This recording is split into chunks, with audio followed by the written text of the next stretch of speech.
Hello বন্ধুরা, কেমন আছেন? আশা রাখি ভালো। হ্যাঁ, আমার কথা তো আমি বলছি যে আমি বিভিন্ন ধর্মের ছাত্র, আমি বিভিন্ন ধর্ম নিয়ে আলোচনা করি। তো বেদ এবং কোরআনের মধ্যে যে পার্থক্য নাই এইটা নিয়ে আমি ভিডিও করতেছিলাম। তো কোনো কারণে আমার ভিডিওটা অফ হয়ে গেছে। তার বাকি অংশ বেদে যা আছে কোরআনে তাই আছে, বাকি অংশ দ্বিতীয় পর্ব আমি আজকে শুরু করছি। আপনারা আমার সাথে থাকুন। আচ্ছা, সকল জগতের স্বামী, সকল জগতের স্বামী, কাল প্রজাগণের স্রষ্টা, কাল প্রজাগণের স্রষ্টা, চতুর্মুখ ব্রহ্মার পিতা, সত্যলোকে স্থিত চতুর্মুখ ব্রহ্মাকে পালন করেন। অর্থাৎ সেই পরমাত্মা যিনি, যিনি অবিনশ্বর, যিনি নিরাকার, যিনি অশরীরী, যিনি জন্ম মৃত রহিত, যার কোনো জন্ম নেই মৃত্যু নেই, তিনি কী করলেন? এই চতুর্মুখ ব্রহ্মাকে সৃষ্টি করলেন। হ্যাঁ, সেই কথাই এখানে বলা হয়েছে। সকল জগতের স্বামী, স্বামী মানে সেই সৃষ্টিকর্তা আল্লাহ, মাহবুদ, ইলাহ, অলমাইটি ক্রিয়েটর কথা বলা হয়েছে। যে সকল জগতের স্বামী, যে মানে যিনি, তো কাল প্রজাগণের স্রষ্টা, চতুর্মুখ ব্রহ্মার পিতা। অর্থাৎ এই চতুর্মুখ ব্রহ্মা, যে ব্রহ্মাকে সনাতন ধর্মের ভাইরা বা হিন্দুরা বলে সৃষ্টিকর্তা, কিন্তু তারও একজন পিতা আছেন, তিনি হচ্ছে মূল আদি আসলে স্পেশাল তিনি। তো তো সত্যলোকে স্থিত, সত্যলোকে মানে কি? সেই স্বর্গলোকে, সত্যলোক যেখানে কোনো মিথ্যে ছলচাতুরি নাই, চতুর্মুখ ব্রহ্মাকে পালন করেন, সেখানে সেখানে লালন পালন করেন।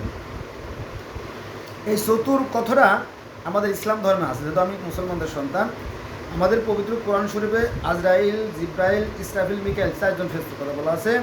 আবার কোরআনের যে প্রাচীন ধর্মগুলো আছে সেখানে চারজন ফেরেশতার কথা বলা আছে। লাতো, মান্না, উজ্জা, হবল কজন? চারজন। প্রাচীন ধর্ম চারজন, আমাদের ইসলাম ধর্ম চারজন, এবং এই সনাতন ধর্ম চারজন। অর্থাৎ ব্রহ্মা, বিষ্ণু, শিব, মহেশ্বর চারজন। এর ব্যাখ্যা আছে, একটু আমি দিচ্ছি না। তাহলে আমাদের সনাতন ধর্ম চারজন, আমাদের ইসলাম ধর্ম চারজন, প্রাচীন ধর্ম অর্থাৎ আরবের যে প্রাচীন ধর্ম সেখানেও চারজন, এবং মিশরীয় ধর্ম চারজন। সেটা হচ্ছে কি? হু, শিহা, শেহেম, হেহ। তাহলে চারজন চারজন চারজন। আরও বহু ধর্মেই চারজন করে প্রধান খুঁটি বা চারজন করে প্রধান দেবতা আছে, অর্থাৎ সেক্টর কমান্ডার চারজন আছে। আমাদের বাংলাদেশে যখন 71 সালে যুদ্ধ হয় তখন 11টা সেক্টর ছিল, 11জন সেক্টর কমান্ডার ছিল। তো ঠিক এখানে আল্লাহ পাকের চারজন প্রধান আছে, তারপরে আরও হাজার হাজার লক্ষ লক্ষ বাবাবলিত ফেরেশতা বা দেবতা যাই বলেন। আমরা যাকে বলি নবী রাসূল, হিন্দুরা তাকে বলে কি? দেবতা। আর যে আমরা যাকে আজরাইল বলি, আমরা যাকে ইবলিস বলি, তারা বলে পিশাচ বা শয়তান বা ডেভিল। ডেভিল ডেভিল মানে শয়তান, ইংলিশ। এগুলো বিষয়, আর কিছু না। এক দেশের গালি আর এক দেশের গুলি। তো মূল কথায় যাই। তো এই যে চারজন ব্রহ্মা আছেন এবং তিনি পালন করেন জগতের যে স্বামী, এটা কোথায় পাবেন? এটা পাবেন আপনার অথর্ববেদের ষষ্ঠ অনুবাকের অষ্টম সূক্তে। চারটে বেদ তো, ঋক, সাম, যজু, অথর্ব, চারটে বেদ। তাহলে একদম লাস্টের যে বেদটা অথর্ববেদের ষষ্ঠ অনুবাকের অষ্টম সূক্তে, বেদের পৃষ্ঠা নম্বর 1076। আমি নোট করে রাখছি যাতে আমিও বের করতে পারি। আমার আবার অনেকে গালাগালি করে, শালার বেটা শালা, হ্যাঁ, নাস্তিক। আসলে তা না, আমি একজন সৃষ্টিকর্তা বিশ্বাস করি। আমাদের গোটা পৃথিবীর সবাই আমরা ভাই ভাই, আমি এর মনে করি। পিশাচ, শয়তান, এটা আলোচনা আছে 1077 পৃষ্ঠায়। তারপর 33 দেবতা, 33 দেবতা। দেবতা কয়জন? 33 জন। এটা কোথায় আছে? এটা আছে অথর্ববেদের সপ্তম অনুবাকের দ্বিতীয় সূক্ত, বেদের পৃষ্ঠা নম্বর 1077। কিন্তু এই 33 জন দেবতাকে 3300 না, 3300 না, আবার 33,000ও না, আবার 33 লক্ষও না, একেবারে 33 কোটিতে নিয়ে কী করছে? অতিরঞ্জিত করছে, বাড়াবাড়ি করছে, ফলে ধর্মের অধঃপতন হয়েছে। দেখবেন প্রত্যেকটা ধর্ম বহু শাখা আছে, হ্যাঁ, কারোর সাথে কারো মিল নাই। আমাদের মধ্যে আছে শিয়া সুন্নি, আবার কেউ বলে নবী নূরের তৈরি, কেউ বলে মাটির তৈরি, আবার কেউ বলে নবী স্বয়ং আল্লাহ, নবীর যে কথা আল্লাহ সেই একই কথা। এই বাড়াবাড়ি যাও, সেখানে আমি যাব না। এবার আসেন, কালরূপ পরমাত্মা এই সৃষ্টির আদিতে কাল রূপ প্রমত্তা এই সৃষ্টির আদিতে প্রজাপতি ব্রহ্মাকে উৎপন্ন বা সৃষ্টি করেছিলেন।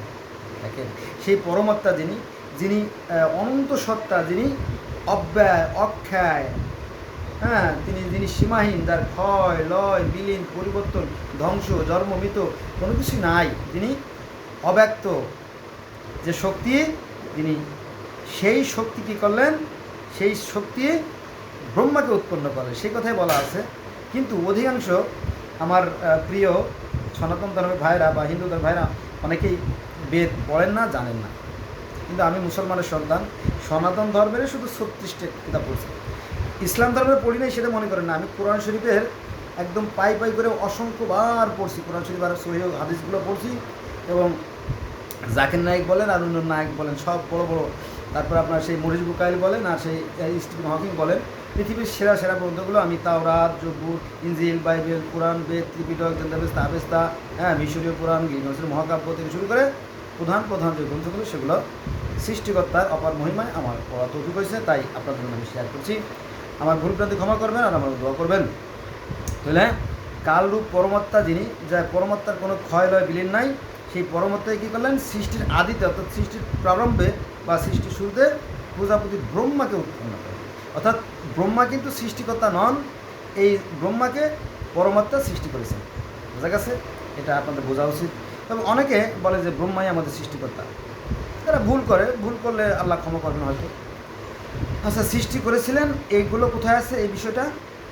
এটা আছে অথর্ববেদের 6ষ্ঠ অনুবাদ 8ম সূক্ত, বেদের পৃষ্ঠা নম্বর 1076। বুঝা গেছে? এই নিয়ে অনেক আলোচনা করতে পারি, কিন্তু সময় চলে যাবে এবং কিছু বলা হবে না। চলুন আবার শুরু করি। অগ্নিদেবতা, অগ্নিদেবতা আমরা মুসলমানরা কি বলি? জ্যোতি বলি, জ্যোতি। এই জ্যোতির আরেকটা আরবি আছে নূর বা নার, নার থেকে নূর, নূর থেকে জ্যোতি। নার মানে আগুন, আগুন থেকে কি, এই একই কথা কিন্তু ভিন্ন করে ফেলানো হয়েছে আর কি। অগ্নি দেবতা, ইন্দ্র দেবতা, বিশ্ব দেবতা। আমি একটু নোট করে রাখছি এখানে, দেখেন এটা একদম অবিকল বেদ থেকে, এই শব্দগুলো বেদ থেকে নেওয়া।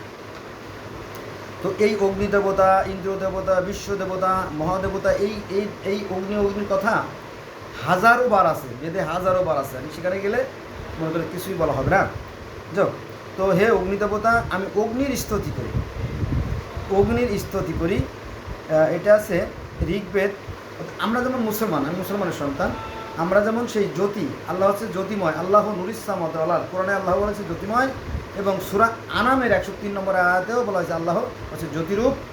নবী মুহাম্মদ সাল্লাল্লাহু আলাইহি ওয়াসাল্লাম যখন মিরাজে গেলেন, তখন তারা প্রশ্ন করা হয়েছিল যে আপনি কি আল্লাহকে দেখেছেন? বলে না, আমি আল্লাহকে দেখেছি। আপনি কী দেখেছেন? বলো আমি জ্যোতি দেখেছি।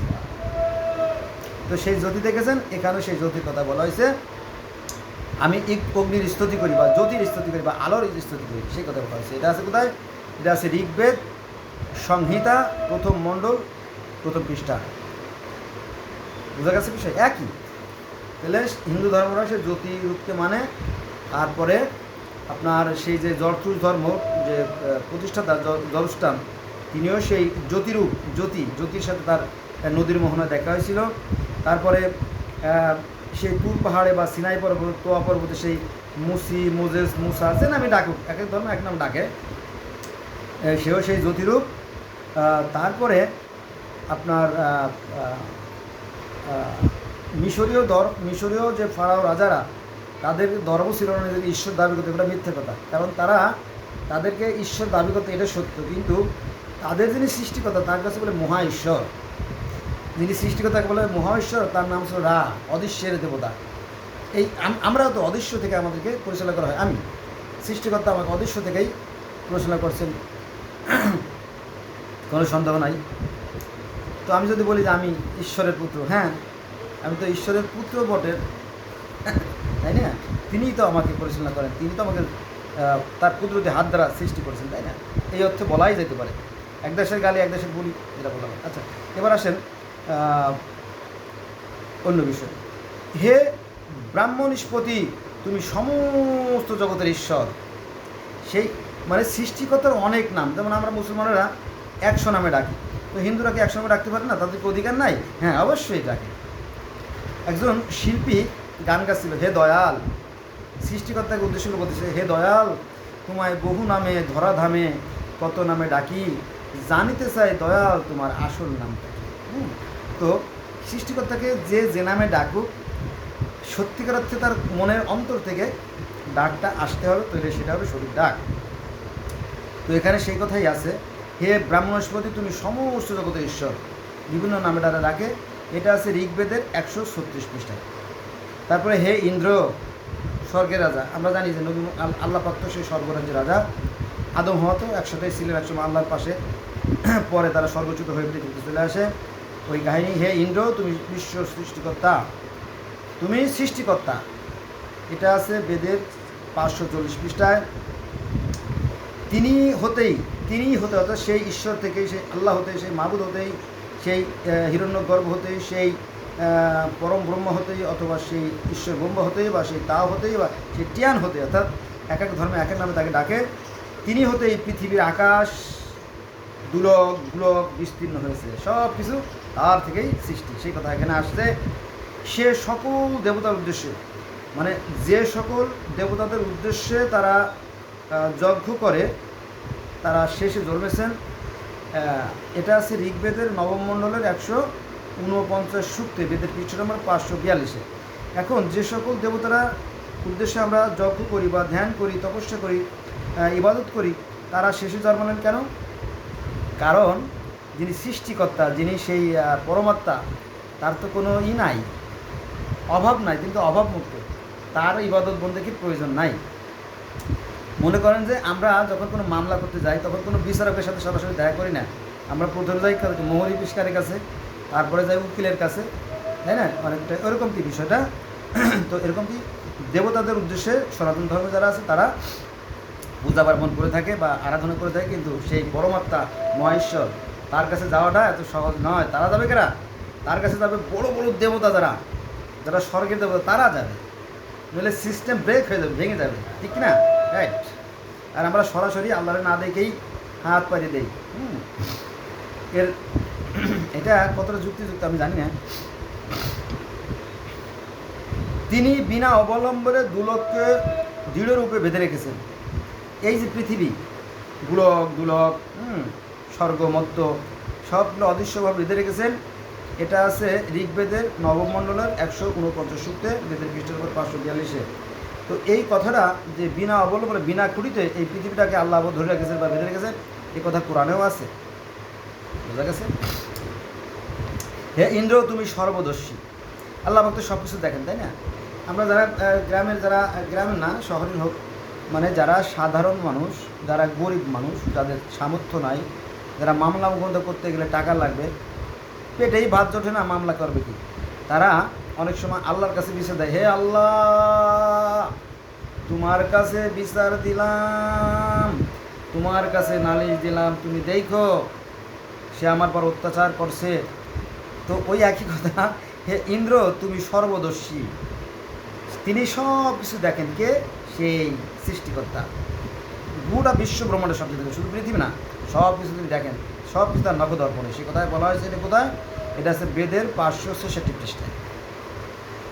যদি কারো জানার ইচ্ছে থাকে আপনারা বললে আমি আরও ডিটেল বলতে পারবো, শুধু নোট করে রাখছি আর কি। আর তুমি ভুবন সৃষ্টিকারী, আর তুমি বিশ্ব ভুবন সৃষ্টিকারী, তুমি রোশনি আশ্রিত, অর্থাৎ তুমি জ্যোতি। রোশনি মানে কি? জ্যোতি, নূর, আলো। So there is no difference in the holy Veda and holy Quran. Quran আর বেদের মধ্যে মৌলিক কোনো পার্থক্য নাই যদি আপনি দেখেন, মৌলিক কোনো পার্থক্য নাই যদি আপনি দেখেন। আবার বললাম, দ্বিতীয়বার বললাম, এটা হচ্ছে আর তুমি ভুবন সৃষ্টিকারী, আর তুমি রোশনি আশ্রিত, তুমি জ্যোতিময় এবং তুমি সৃষ্টিকারী, একই কথা। কোরআনে এইটা একই কথা বলে। কিন্তু ধর্মগুরুরা এই ধর্মের 12টা বাজাইছে তাদের নিজেদের স্বার্থে ব্যাখ্যা বিশ্লেষণ করে।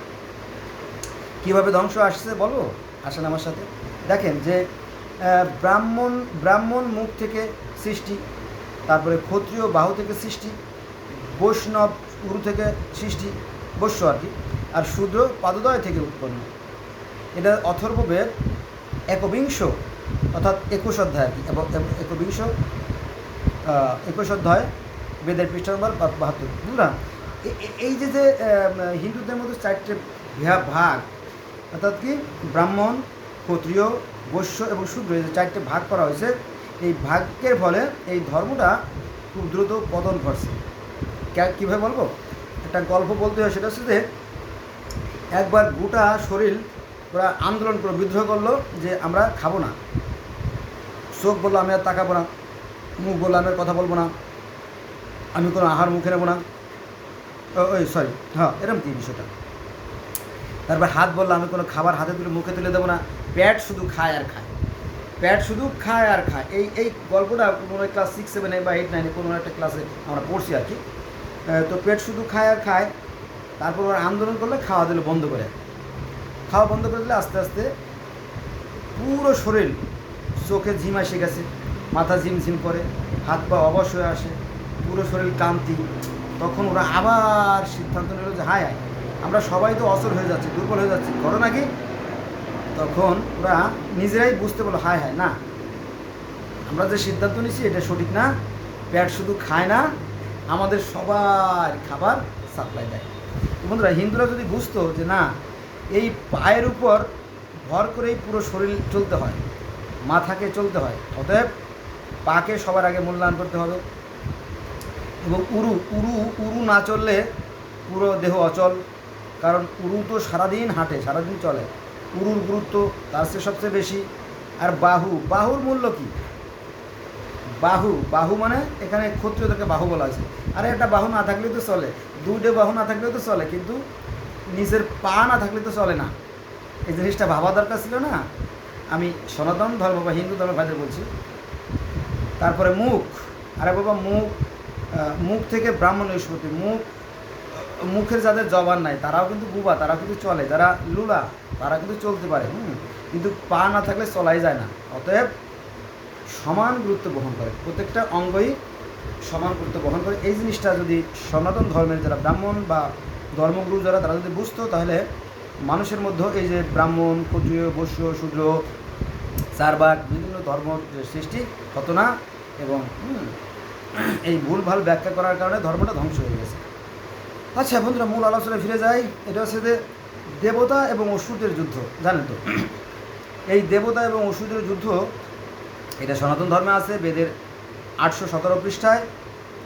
ঠিক এই যুদ্ধের কাহিনী আছে আপনার গিলগামেশের মহাকাব্যে। এই যুদ্ধের কাহিনী আছে শ্বেত এবং তার ভাই, তার ভাই ওসাইরিস, শ্বেত এবং তার ভাই ওসাইরিসের যুদ্ধের কাহিনী আছে সেই সনাতন মিশরীয় ধর্মে। তারপরে ইসলাম ধর্মে আছে হাবিল কাবিলের সাথে দ্বন্দ্ব। তারপরে ইহুদি এবং খ্রিস্টান ধর্মে আছে আবেল এবং কয়েনের সাথে তার ভাইয়ের দ্বন্দ্ব। এবং এই হিন্দু ধর্মে আছে দেবতা এবং অসুরের দ্বন্দ্ব। এবং অন্য জর্থুর ধর্মে আছে আপনার সেই আংরা মাইনু এবং আহর মাইনু, এবং আহর মাইনুর সাথে যুদ্ধ। এইগুলো প্রতিটা ধর্মে এই ধরনের একটা কাহিনী জানা যায়। তবে এক দেশের গালি এক দেশের বলি, ওই ভাষাটা আমরা বুঝি না বা ওই বিষয় আমরা জানি না, শুধু এখানে পার্থক্য, আর কোনো পার্থক্য নাই। So let's go from today we shall never call for the religion. আজ থেকে শপথ করলাম ধর্ম নিয়ে আমরা বাড়াবাড়ি করবো না। Okay my friend, let's go next part. এবার আসেন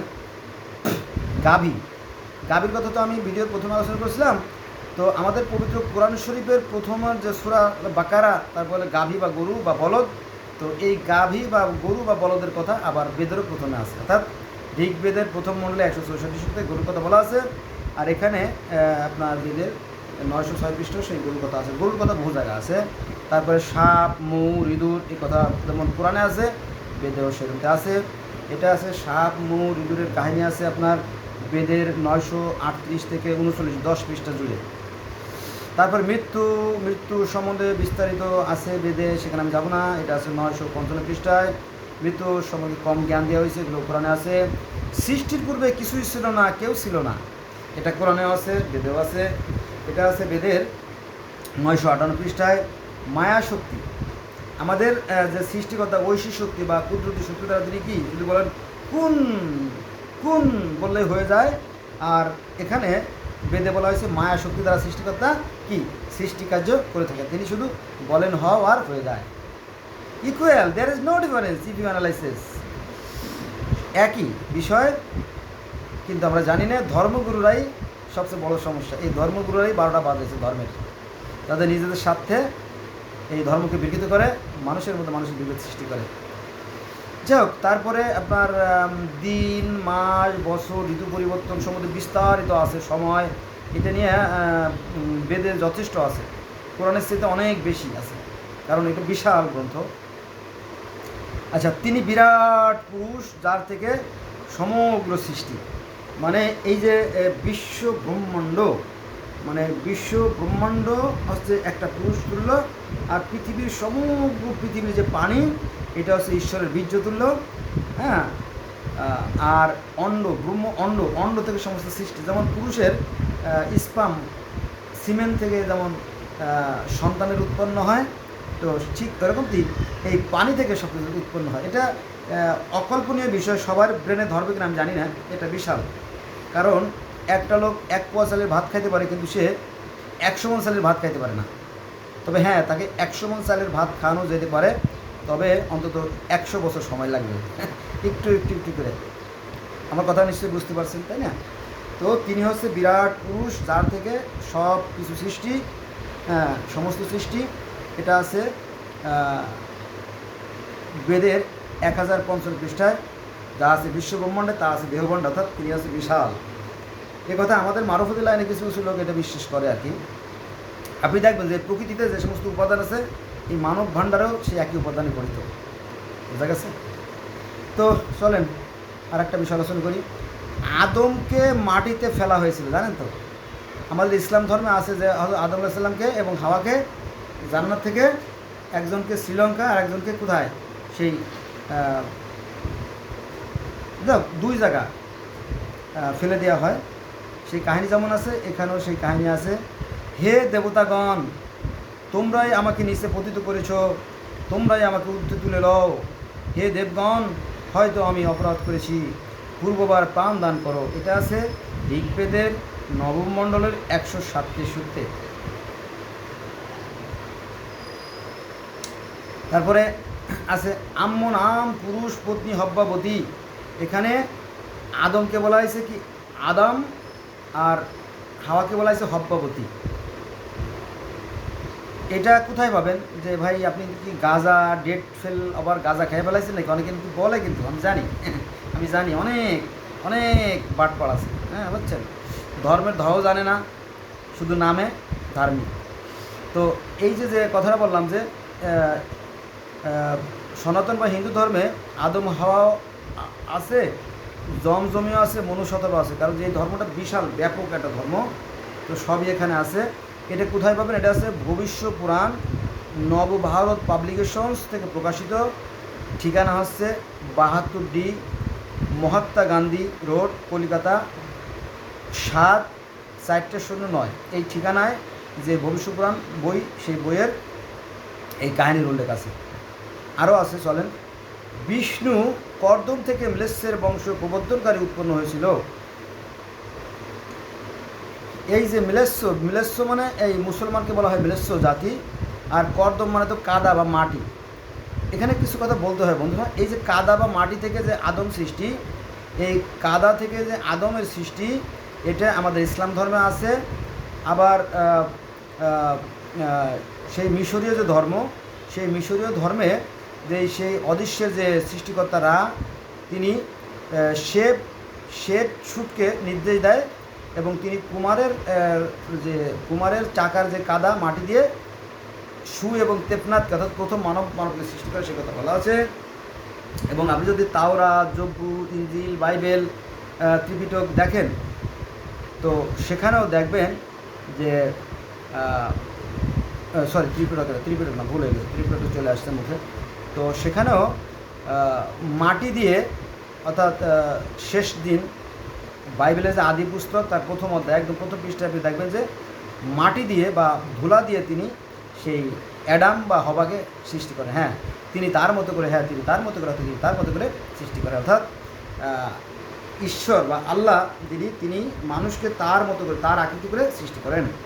আর আমাদের কোরআন শরীফে যদিও ওই আদমের আকৃতি আল্লাহর আকৃতির মতো সে কথা বলা নাই, তবে হাদিসে আছে, সেটা হচ্ছে মুসলিম শরীফের 6900 যে হাদিসটা, 6900 যে হাদিসটা, সেখানে বলা হয়েছে যে মানুষকে আল্লাহ পাক তার নিজের আকৃতির বা তার নিজের স্রোতে কি সৃষ্টি করছে, এগুলো আছে। এটা কোরআনের বিপক্ষে যায়, হাদিস কোরআনের বিপক্ষে চলে যায় যদিও, তারপর আছে। কেন আছে এটা আমার জানার বিষয় না, আমি জানতেও যাব না, আমি হুজুরের সাথে মারামারি করতে যাব না। তাহলে বিষ্ণু কদ্দম থেকে মিলেশ্বর বংশ প্রবর্তনকারী উৎপন্ন হয়েছিল, এটা আছে যে বইয়ের নাম বললাম তার 19 পৃষ্ঠায়। তার মানে কি, এই সনাতন ধর্মে বলতেছে যে এই মানুষ মাটি দিয়ে সৃষ্টি, অর্থাৎ বিষ্ণু কদ্দম থেকে মিলেশ্বর বংশ প্রবর্তনকারী উৎপন্ন হয়েছিল। সেখানে সর্পরূপে ধারণ করে চলে আসে অজগর, সাপ। এই সাপের কাহিনী বন্ধুরা, এই সাপের কাহিনী আছে আমাদের ইসলাম ধর্মের কোরআনে, যে এই সাপ বা শয়তান বা ইবলিস শয়তান সাপের রূপ ধরে এই আদম হাওয়াকে ধোঁকা দিয়ে সেই গন্ধফল খাওয়াইছিল, এই কাহিনী আছে কোরআন হাদিসে, এই কাহিনী পাওয়া যায়। আর এই একই কাহিনী তাওরাতে, জবুরে, ইনজিলে সব জায়গায় আছে। আবার গিলগামেশের যে মহাকাব্য, সেখানেও এই কাহিনী আছে। সেই গিলগামেশ অমরত্ব লাভের জন্য পুষ্না পিস্তিমের কাছে গেছিল সেই অমরত্ব লাভের জন্য, এই বৃক্ষের লতাপাতা আনার জন্য, এবং তিনি নিয়ে আসছিল। কিন্তু পথে মধ্যে এই সর্প বা সাপে সেই যে লতাপাতাগুলো খেয়ে ফেলে, ফলে গিলগামেশের অমরত্ব লাভ করা সম্ভব হয় নাই। তার মানে কি, সেই গিলগামেশের মহাকাব্যের সাপের কথা বলা আছে। তারপরে আপনার সেই শ্বেত শব্দরত সাপ, মিশরীয় যে গ্রন্থ, মিশরীয় যে ধর্ম, সেখানে সাপের কথা বলা আছে। আর হিন্দু ধর্মে তো সাপের কথা বলা আছে, একে বলে কালীয় দমন। সনাতন ধর্মের আর কালীয় দমন একটা পর্ব আছে, সেখানে সাপের বিশাল বিশাল কাহিনী আছে। মহাভারত বলেন আর বেদ বলেন আর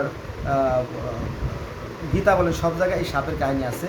তার মানে পৃথিবীর বহু বহু ধর্মে এই সাপের কাহিনী আছে। এই সাপের কথা আবার বৌদ্ধ ধর্মে আছে, পানির মধ্যে যুদ্ধ হয়েছিল ইত্যাদি ইত্যাদি অনেক কাহিনী আছে, সেখানে আমি যাব না। তো এই সাপ যে বহু ধর্মে আছে সেটাই শুধু বললাম। আর এই সাপের কাহিনী কোথায় আছে, এটা আছে ওই যে বই বললাম, ভবিষ্যৎ Purana, Navabharat publication, 72D, Mahatma Gandhi road, Kolkata. ওই বইয়ের 31 পৃষ্ঠায় এই সাপের কাহিনী আছে। এবং বেদেও সাপের কাহিনী আছে, গীতায়ও সাপের কাহিনী আছে, পুরাণেও সাপের কাহিনী আছে, তাওরাত, জবুর, ইনজিল, বাইবেলেও সাপের কাহিনী আছে। যদি একই কাহিনী বিভিন্ন জায়গায় ভাবে বিভিন্নভাবে বর্ণিত হয়েছে।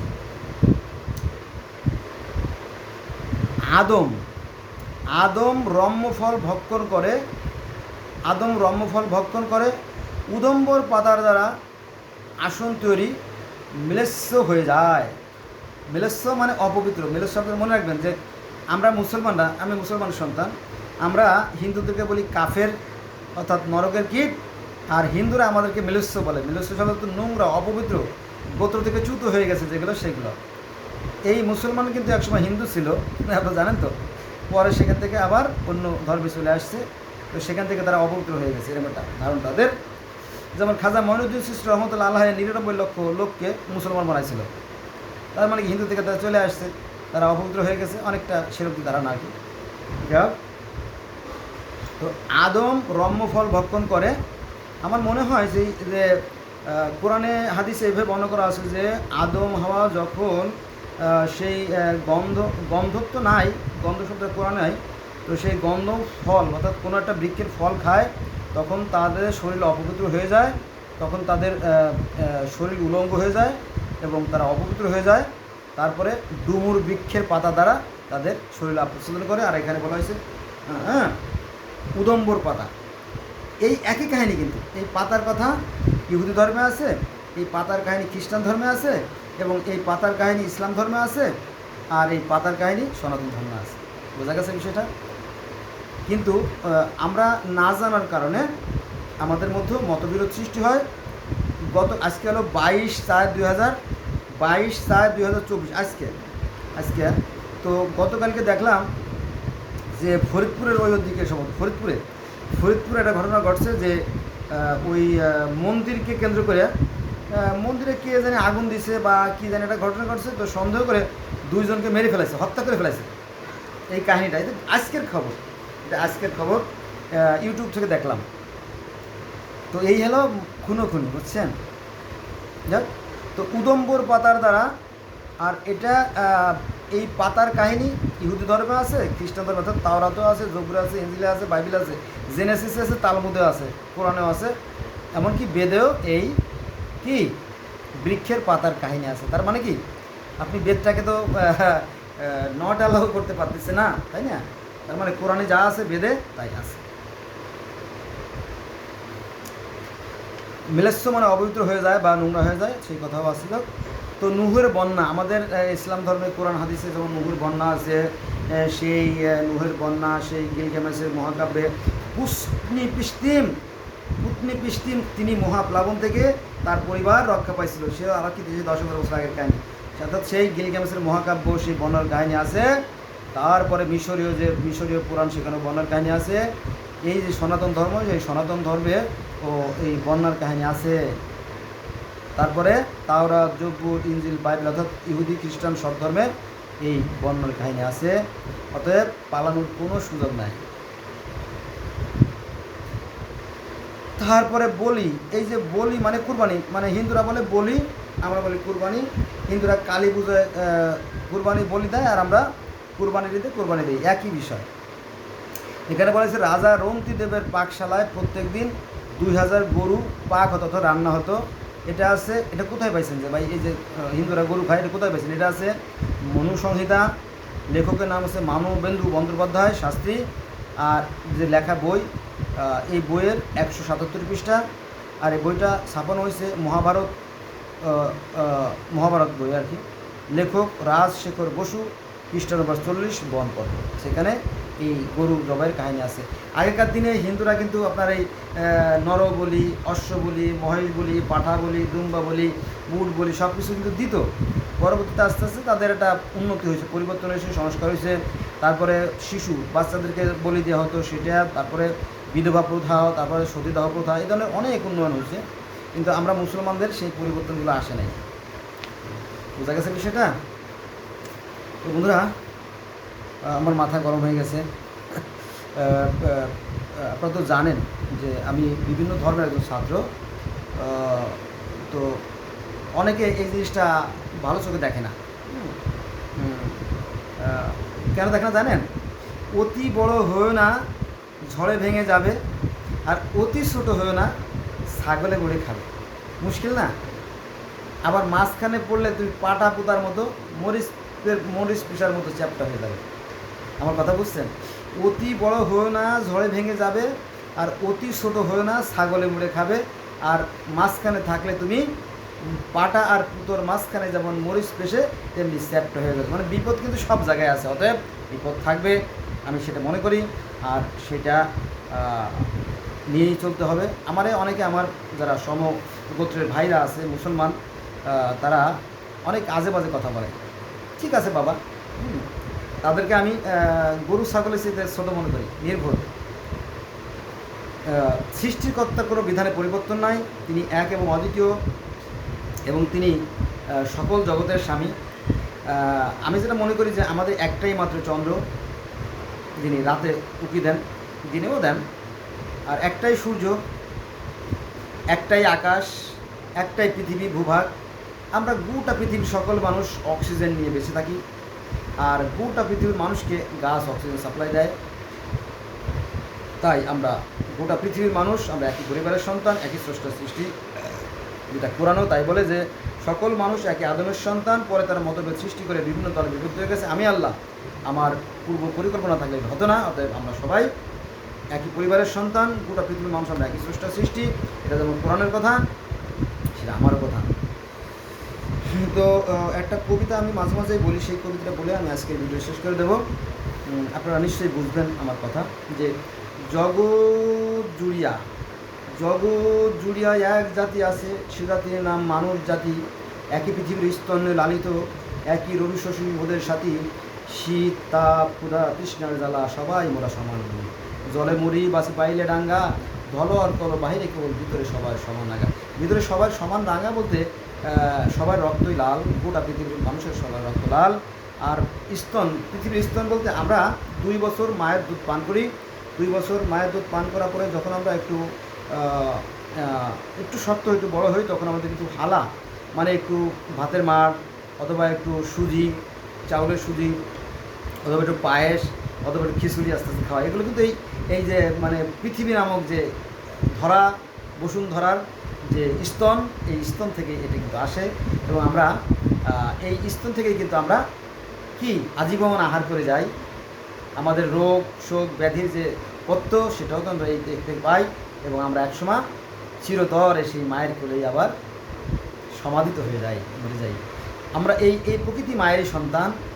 আবার এই প্রকৃতিতে যা যা আছে বিশ্ব ব্রহ্মাণ্ডে তা আছে আমার এই ব্রহ্মাণ্ডে। অতএব আমরা এই প্রকৃতির সন্তান। হ্যাঁ, আমাদের একজন সৃষ্টিকর্তা আছে। এখন বিজ্ঞানীরা বলতেছে যে এই যে বিশ্ব ব্রহ্মাণ্ড, বিজ্ঞানীরা তো হাতে গোনা, বিজ্ঞানীরা সর্বঊর্ধ্বের মানুষ। বিজ্ঞানী বলছে এই যে বিশ্ব ব্রহ্মাণ্ড সুশৃঙ্খল এবং সুনিয়ন্ত্রিতভাবে পরিচালিত হচ্ছে, নিঃসন্দেহের পিছনে একটা শক্তি আছে, যে সেই শক্তিকে বিভিন্ন নামে মানুষ বিভিন্ন নামে ডাকে। বুঝা গেছে? কথাটা অমূলক নয়, কথাই সত্য। আসুন আমরা ধর্মের বিভেদ সৃষ্টি না করি। এই মানব জনম বড়ই সার্থক জনম। এই মানব জনম সার এমন পাবে না আর, বাহ্য দৃশ্যে গুরুনারে মন, পরনিত্য হবে জয়, জীবাত্মা অনিত্য নয়। এই মানব জনম বড় সার্থক জনম। কারণ কি জানেন, একটা মায়ের গর্ভে প্রায় 5 লক্ষ ডিম্ব থাকে। এই 5 লক্ষ ডিম্ব থেকে প্রতি 28 দিন পর পর ডিম্ব পরিপক্ক হয় এবং মাসিক আকারে বের হয়ে আসে। তো সেখান থেকে একজন মা কয়টা বাচ্চা দেয়? আমার মায়ের 4টে সন্তান, আমরা 2 ভাই 2 বোন। আরও কত লক্ষ আমার মতো কত আবুল বাসার নালা নর্দমায় চলে গেছে, হ্যাঁ, পানির সাথে মিশে গেছে। আবার পিতার যে প্রস্রাবের থলি, প্রস্রাবের থলির 2 পাশে দুটো থলি থাকে, তাকে বলে সেমিলার ভেসিকল, অর্থাৎ বীর্য থলি। এই বীর্য মানে তেল, এতে কিন্তু বাচ্চা উৎপন্ন হয় না। পিতার যে অন্ডকোষ অর্থাৎ বিসি যেটা, হ্যাঁ, টেস্টিস, দ্যাটস মিন টেস্টিস আর কি। অন্ডকোষের যে বিসি, এর ভিতরে শুক্রকীট তৈরি হয়, খুব সামান্য, মানে মাত্র 5%। মানে যে পরিমাণ বীর্য আউট হয় পুরুষের, তার মধ্যে মাত্র 5% থাকে শুক্রকীট, আর বাকিগুলো বীর্য। এই 95% বীর্য সন্তান উৎপন্ন হয় না। তো ওই 5%-এর মধ্যে আবার কোটি কোটি শুক্রকীট থাকে, অর্থাৎ 1 চামচ বীর্যে প্রায় কত 50 কোটি বা 100 কোটি বা 150 কোটি বা 200 কোটি শুক্রকীট থাকে। তো সেখান থেকে একটা মাত্র কীট যখন মায়ের ডিম্বের মধ্যে যায়, তখন অটোমেটিকলি ডিম্বর যে দরজা আছে সে ব্লক হয়ে যায়। এটা গড গিফটেড, ঐশী প্রদত্ত। আর এই যে ডিম্ব, এটাও মানুষ সৃষ্টি করে না, সৃষ্টিকর্তাই সৃষ্টি করে। আর যে ডিম্ব, সেটাও সৃষ্টিকর্তা সৃষ্টি করে। মানে কি, এই শুক্রকীটও সৃষ্টিকর্তা সৃষ্টি করে, ডিম্ব সৃষ্টি করে। মানে কিন্তু আমাদের কি দেয়, কি শুধু ইন্দ্রিয় কামের ভাবটা জাগিয়ে দেয়, আর কিছু না। অর্থাৎ সবই কিন্তু সে সৃষ্টিকর্তা থেকে হচ্ছে। হ্যাঁ, এটা আধ্যাত্মিক জগতে চলে গেলাম বন্ধুরা। না, এটা নিয়ে আলোচনা করবো না, অন্য একদিন আলোচনা করবো। আপনারা আমার সাথে থাকবেন, আর আমার ভুল ত্রুটিগুলো ক্ষমা সুন্দর দৃষ্টি দেখবেন। Because to err is man, ভুল করা মানুষের স্বভাব, মানুষ মাত্র ভুল করতে পারে, আমারও ভুল হতে পারে। আর আমি তো খুব বেশি কথা বলতেছি, আর আমার যেহেতু আমি কর্মব্যস্ত, আমি সুন্দর করে ভিডিও করতে পারি, এটা আমি জানি, এটা আমার দুর্বলতা। তারপর আপনারা আমার সাথে থাকবেন, সাবস্ক্রাইব করবেন এবং বন্ধুদের সাথে শেয়ার করবেন। আল্লাহ হাফেজ।